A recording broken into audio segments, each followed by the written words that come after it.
Assalamualaikum warahmatullahi wabarakatuh. Nama saya Jasmine Izzah Masud dari kelas 12 IPS 3. Saya akan menjelaskan sejarah singkat tentang Sumpah Pemuda. Sumpah Pemuda tercetus dalam Kongres Pemuda II tanggal 28 Oktober 1928.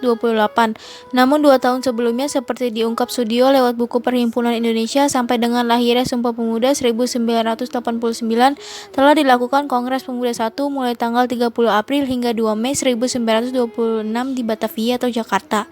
Tujuan Kongres Pemuda I, seperti dikutip dari buku Peranan Gedung Kramat Raya 106 dalam melahirkan Sumpah Pemuda tahun 1996, karya Mardana Safwan, antara lain mencari jalan membina perkumpulan pemuda yang tunggal, yaitu dengan membentuk sebuah badan sentral dengan maksud pertama untuk memajukan persatuan dan kebangsaan Indonesia, serta yang kedua adalah demi menguatkan hubungan antara sesama perkumpulan pemuda kebangsaan di tanah air.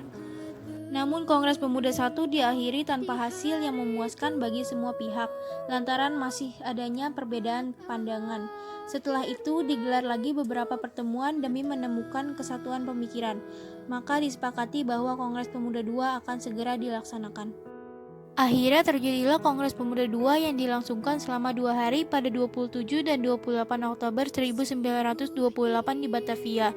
Kongres ini diikuti oleh lebih banyak peserta dari Kongres pertama, termasuk Perhimpunan Pelajar-Pelajar Indonesia atau PPPI, Jong Java, Jong Sumatranenbon, Jong Bataksbon, Jong Islamietenbon, Pemuda Indonesia, Jong Celebes, Jong Ambon, Katolik Jongelingenbon, Pemuda Kaum Betawi, dan Sekar Rukun dan lainnya.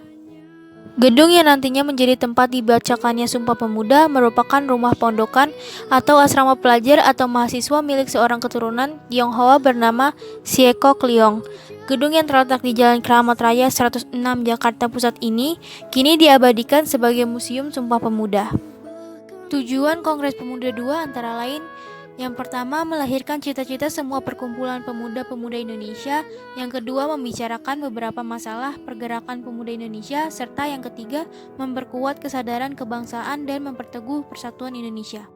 Berikut ini adalah beberapa tokoh-tokoh Sumpah Pemuda. Setelah melalui proses panjang selama 2 hari, maka pada 28 Oktober 1928, para peserta Kongres Pemuda II bersepakat merumuskan 3 janji yang kemudian disebut sebagai Sumpah Pemuda. Adapun isi Sumpah Pemuda adalah sebagai berikut. Yang pertama, kami, putra dan putri Indonesia, mengaku bertumpah darah yang satu, tanah air Indonesia.